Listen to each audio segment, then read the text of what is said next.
Morning everybody and welcome to today's Sunday Q&A, which is brought to you from the old destination, the house. It's Saturday morning.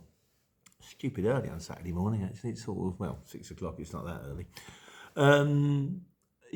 So got done really early yesterday. Dream day. Everything was sort of like clockwork. Loaded in 15 minutes, unloaded in 15 minutes, got to my last load with a 3 o'clock booking time at 12:30. Kind of been there before. I was a bit hopeful. It's Synergics over in Reading. Pulled up against the fence, went to see the fork truck driver. So I got 9 pallets of crisps for you, mate. He went, yeah, middle of the yard, open both your curtains. I'm like, yes, get in there. So, but then unfortunately, of course, life runs away with you. So I did get to do it yesterday. But never mind. The good news is, got your fuel prices, but we won't drive you mad with it. Why is that gone like that? Brilliant.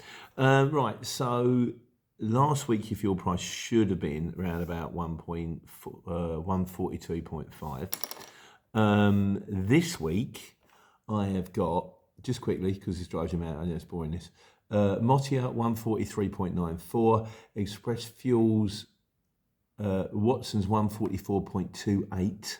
I've written this on a bit of cardboard from Amazon in pencil, so I can barely see it. Express Fuels 144.16 and UK Fuels once again up in the stratosphere with 146.30. So this week you should be looking for around about the 144 mark. Paying much more than that. There you go. Leachy said in relation to last week's, he said his Express Fuels was much higher. The thing about Express Fuels, and I've got to be honest with you, I mean, they're my guys and I like them and I do recommend you ring them and do get a card like. But rather than like with Motley, they'll send you through one price. It's 143. And you can't, I do know there's a difference between core and non-core. And if you don't fill up at a bunker, then it comes through dearer apparently. But you'll get about 5 different prices. It's like, this is core with this card, non-core with this card. Then there's another core. And I'm like, I don't know which is the best one to do. And sometimes, I think this might be this week's video actually. It's like, does anyone check?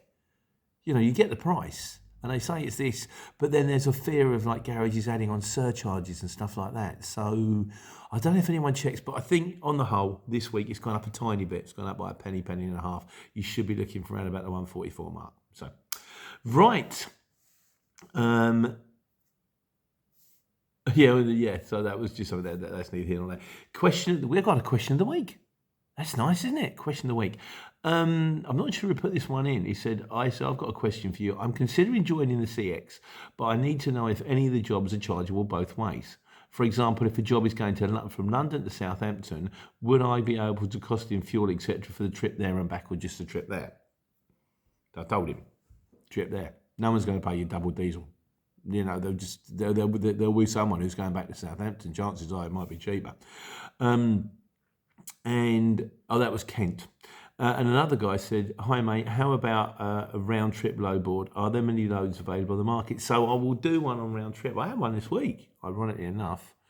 I've had a couple. I've had one's going to my favourite one. Picks up in Leighton Buzzard, goes to Aylesbury Prison, then picks up in Aylesbury Prison and goes back to Leighton Buzzard. It's probably it's under 20 miles round trip and it pays all right, you know. So, but yeah, I had one the other day. I had Luton to Corby and then Corby to Luton. Very nice. Nice if you can get it. You can't always get it. Nice if you can get it. Unfortunately, on the Corby to Luton one, I had a tip in Cambridge before it. But I thought I'm going to come back from Cambridge to do that because I'll finish on my doorstep. And the tip in Cambridge, 9 pallets, 2.5 hours. Because it was parking, it was at some university development, like, you know, student flats in Cambridge.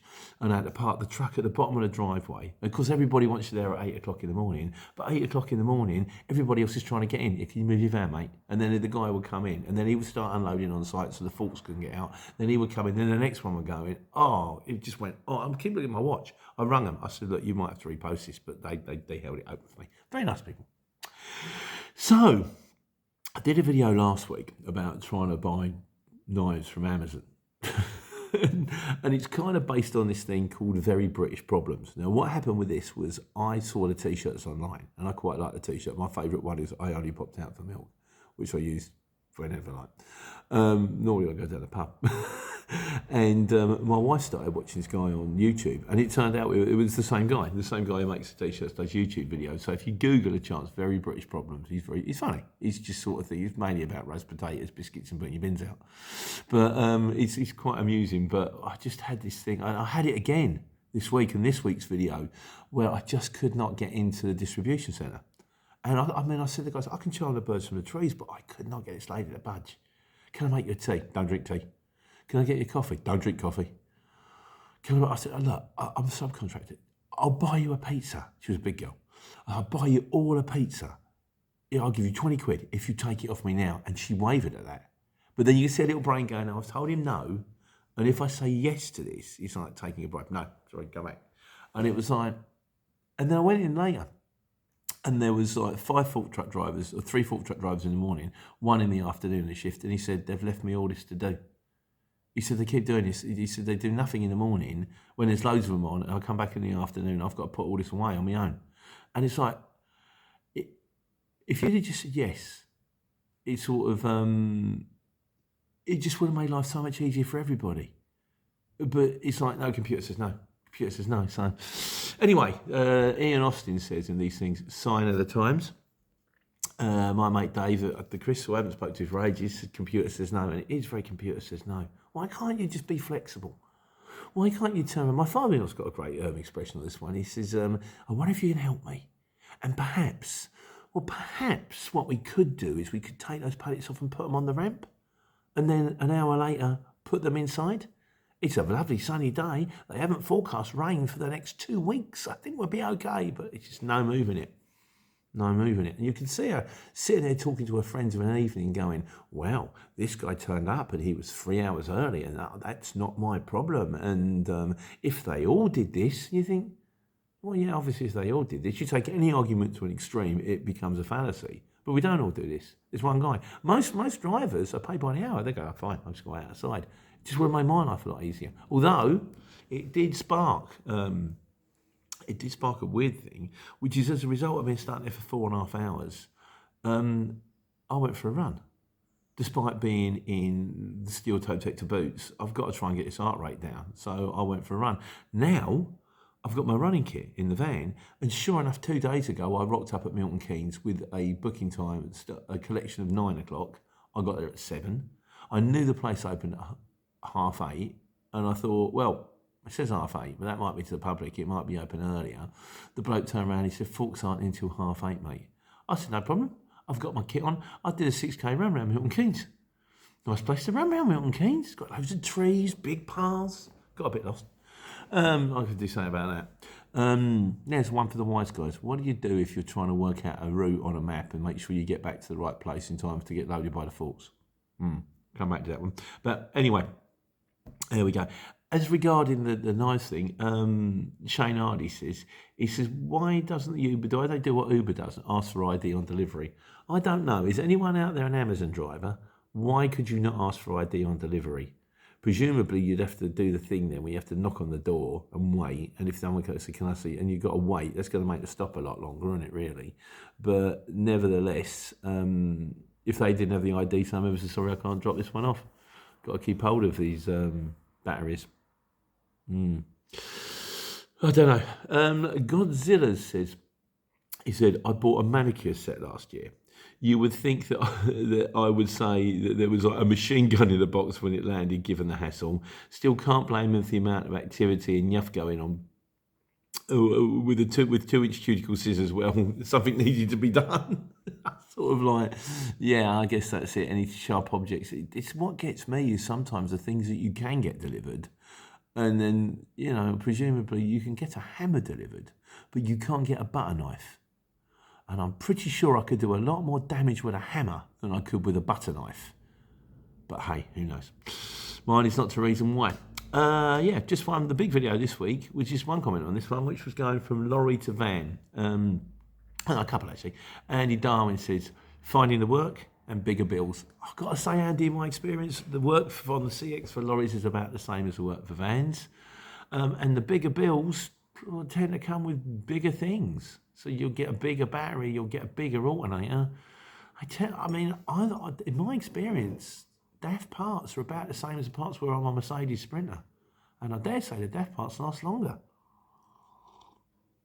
I know, but my mate Ian has got tractor units, has had motors on his fleet that have done over 1 million miles. I've never come across a Transit yet that's done over 1 million miles, and if it had, I bet it's had a lot of engines. So is that a thing? Don't know. And the other one is the DVSA. If you're in a lorry, you are much more likely to get pulled by the DVSA. Having said that, in all the time I've ever been in trucks, and this included in my 30s when I was running trucks on the market, I've only ever been pulled twice. Once because I had a tail light out, and once because when I put in for my operator's license, I put a space between the postcode. So it's not a space between the number plate. So it's PM14 space TFG. And as a result of which, it registered that I didn't have an operator's license. So the guy said, I can see you've got one, because I can see the number plate, and I type the number plate in, and I can see you've got one.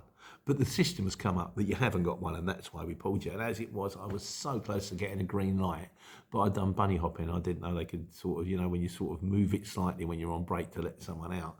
And as a result of which, my brake didn't count. But on the whole, and then you do the thing, the traffic light system. You go from green to amber or red, which means absolutely nothing, because when everyone's on amber or red, no one is, and everyone's on amber or red, no one passes that test. Very rarely does anyone pass that test. So they'll find something. There's always going to be something wrong. So, Paul Thomas says in the 70s, it drove my dad mad putting him up for nothing. Taco and waiting, but I have found something to do. Oh yeah, sorry, that's me. Yeah, my dad put. I think in the old days. Apparently they said Vosa was more about education. It would be a bit like they pull you over and go, mate, you need to do this, you can't do that, right, don't do it again. But of course now they've brought the CPC in. So now you don't have the excuse of, well, I need to be educated. Well, you've done the course, haven't you? So you've been educated. You've had a week's worth of training telling you what to do. Now it's you knew what you're supposed to do. You haven't done what you're supposed to do. We're going to fine you for it. Fair enough. It's what it is, but you will get more on that with trucks. So that's this week, which brings us on to the fuel watch. Last week I had Motier at 142.3, Express Fuels at 142.5, Watson's at 143.15, and UK Fuels at 143.54. And White Van Man had UK Fuels 141.75, Key Fuels 143.35, and Tate Fuels at 143.58. So, like I say, last week you should have been looking around about the 142.5. This week, 144.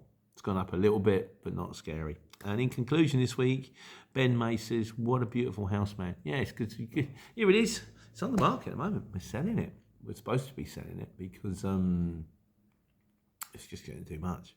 It's a bit big for the two of us now. It's a bit of a struggle. And also trying to keep hold of it. I'm just running, just trying to keep hold of it. It doesn't make life any easier.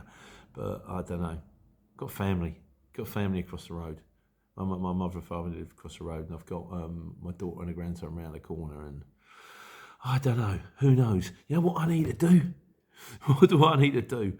I need to get out there, taking care, and taking more money. That'd solve it. In the meantime, enjoy the weekend and take care, take money.